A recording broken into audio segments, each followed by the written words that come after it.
Wow guys, this chapter was just pure insanity. The new NEO EGOIST League rankings are finally here, and we got to see a ton of characters being teased. What's going on everyone? It's Animasu here as always with another weekly chapter review.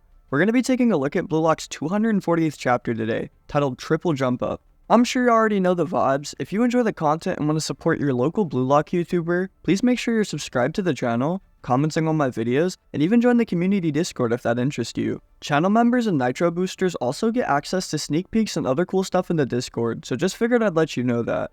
As always, I hope you all have an amazing day, and please enjoy the video. Blue Lock's 240th chapter begins with us seeing the Munchen City goalkeeper fall flat on his face. Itoshi Rin has wrapped up his spectacular performance against Munchen, shutting out the game with his very own hat trick. The defender at his front just looked absolutely baffled, as Nagi has also literally fallen to the ground. The intro text here says, "Even the genius didn't stand a chance against Itoshi Rin and the horrifying monster he has become. Destroying all that dares to stand in his way, Rin has now set his sights on a new target, Isagi Yoichi." Rin then hears a voice coming down from behind him on the ground, as Nagi Seishiro is attempting to get his attention. He mentions that every time he and Rin face off, he keeps just getting stronger and stronger, which he finds amazing. Then actually looking up to face this monster, Nagi actually asks a very odd question for him, being what drives Itoshi Rin to continue to grow stronger. Looking even more emo than ever, Rin seems confused with this question, even telling Nagi that he already knows the answer to it. He continues to grow for his sole purpose of surpassing his brother Itoshi Sae, and also to completely destroy Isagi Yoichi. With Nagi then crawling forward even more creature-like than usual, he continues on to ask Rin about after all of that. Basically, he's asking Rin about what he will do after he finally does surpass Sae, and truly does destroy Isagi. Why the hell would I care about that, idiot? Needing no time at all to verbalize his answer, Itoshi Rin then uses an odd example to break this down to Nagi. He asks, what kind of baby thinks about dying when they're immediately born? When people are brought into this world, there's only one main thing to do. Survive. Live. Itoshi Rin doesn't even care if there's a heaven or a hell, or a good or bad outcome awaiting him. In his ideal football fantasy, he is the one to dictate everything. Anyone who stands before him with any kind of lukewarm attitude will be personally sent to hell by him. This motivational last speech right here might actually be the way that Nagi gets out of his slump, as Itoshi Rin is a very good example of someone he should work like. With the chapter then flashing back to the Basel Munich vs Ubersfield, the scoreline is once again shown to be 3-2. Isagi has scored himself a brace this game just as Barou did, with Kaiser picking himself one goal up. Finally thinking back on when Kaiser challenged him to this game's duel, Isagi remembers that he actually won this time. Not just the game, but his very competition as a striker against the new gen member Kaiser. He actually fucking won. With the author then giving us another fresh Isagi celebration panel, our main man is clenching his whole body in excitement. In this match with his bet with Kaiser, in that very moment, he finally managed to surpass one of his rivals. Also, shout out to Yui Light over on Twitter for whipping up this banger, and I highly recommend that you guys check him out. I'm sure you'll recognize his fire-ass pieces from his recent Itoshi Rin ones. Anyways, as the intercom then calls for the players' attention, it's announced that both Match 5 and Match 6 of the NEO EGOIST League have now concluded.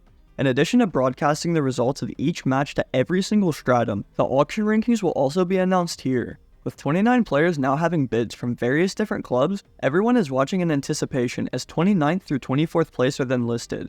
29th place is Nanase with a 3 million yen bid. 28th is the remaining Wanama brother with a 4 million yen bid. 26th is actually Fukaku Gen, the U20 goalkeeper and current Ubers one, with a bid of 5 million yen.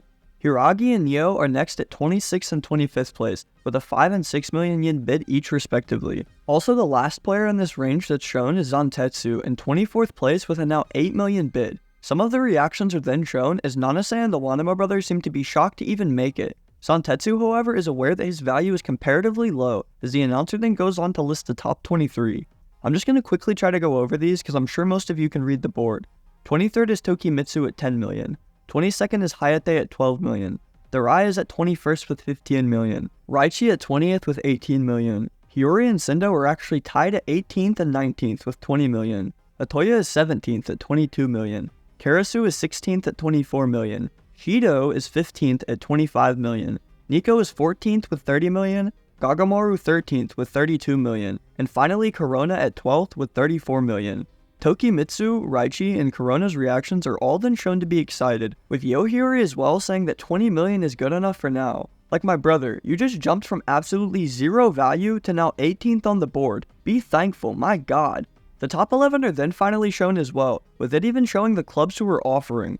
RU is in 11th place for 35 million, being offered by the Blue Lock version of this club that I cannot pronounce because it's French. Yukimiya and Reo are tied at 9th each with having 36 million bids. Ajax is still offering for Yukimiya and I'm sure his surgery, and Reo is actually being offered by Arsenal. Aiku is in 8th place with a 38 million bid from Ubers, and Nagi is now in 7th with a 43 million bid from Nanshine. Reo is shown to be shocked, questioning how his bid is now 4 million lower than last time. My boy Nagi, however, has dropped a whopping 45 million in value, as he admits that they are just totally trash today. With Reo then getting serious now, he tells Nagi that they're gonna switch gears and go wild in the next game. They need goals to increase their value. I really hope we get to see more of Chameleon Mode striker Reo, because an all-rounder like him with that ability is just a versatile threat. Anyways, 5th place is then shown to be Kunigami, who's actually up 3 million, with a now 50 million yen offer from RB Letsapig. Secret A2 is now tied with Kunigami at a 50 million yen bid, with his offer obviously coming from Manshan City. With his 20 million leap up to this place, he has the audacity to tell Kunigami to stop tagging along with him. Sometimes I truly can't tell if this is the BL for Blue Lock or the... Anyways, at 4th place with the now same bid, Bachira maintains his offer from FC Barcha as they did not play a game. All that's left for us now is to see the top 3 players on the rankings, and I think a lot of you might be surprised. Coming in 3rd place, Barou now has a new value of 130 million yen and a new place on the leaderboard going from 1st to 3rd. He seems to be absolutely shocked by this as he too knows what must come next. As Corona and Igaguri look up in shock, 2nd place is announced. The person who has once again tripled their previous value of what was once 50 million, Isagi Yoichi, with a new current value of 150 million yen. The offer is once again obviously from Bayern Munich, but let me explain why it's even more important. Not only is Kaiser already an ace on that team and they're throwing 100 million for Isagi, but they previously stated to have a bid on him as a midfielder. This means that even Bayern Munich post-Uber's game views Isagi Yoichi for what he is, a striker. Obviously our boy is hyped up with this result, however there's still just one person to be announced. The new current one superstar, who has just scored a hat-trick in his last match. The genius, and also Itoshi Sae's little brother, Itoshi Rin, with an offer from PXG for 180 million yen.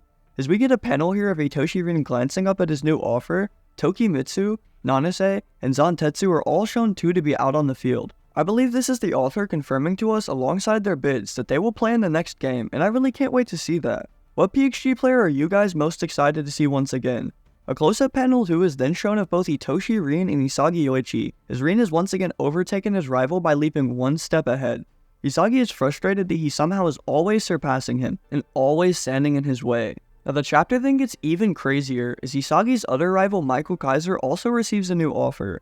The Spanish giants Real Madrid had made him an offer of 320 million yen, which puts him even higher above the Blue Lockers in value. That's not the most important thing though, because that club is where Itoshi Sae plays. The strongest club in the world is trying to take Kaiser away from Bayern Munich, which just so happens to also have Itoshi Sae on the team.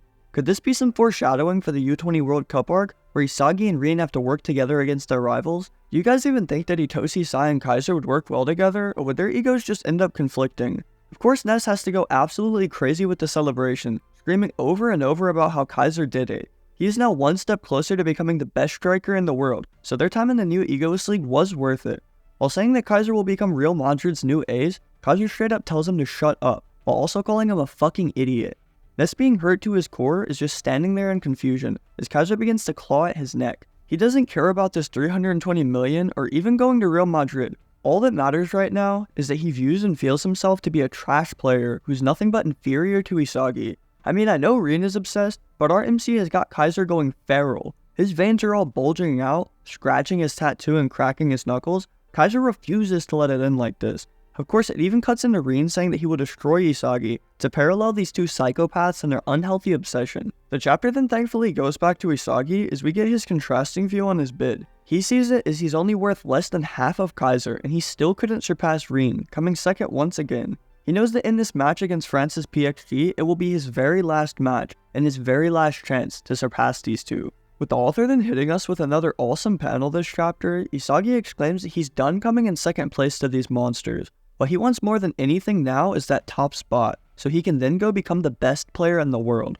The outro text here says, despite increasing their values, the top 3 players remain unsatisfied. as the three rivals vow to destroy each other. The stage is now set for the epic showdown between the two unbeaten teams, PXG versus Bastard Munich.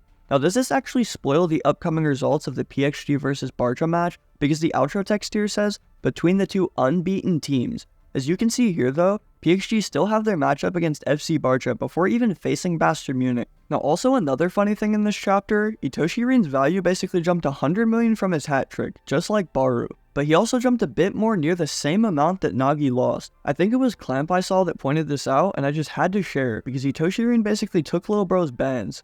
With next chapter being 241, it's shown to be titled Takun and Nado. This was one of the meals that the lower ranked contestants in Blue Lock got to eat, with the main people we saw being Isagi and Igaguri. Could this possibly be some Jujutsu Kaisen type of switch up where we get the Igaguri training arc? Let me know what you guys think. As always, I appreciate you guys so much for tuning into the channel. If you enjoy the content I push out and would like to support me, please make sure that you've subscribed to the channel, comment on my videos, and even join the community Discord if that interests you.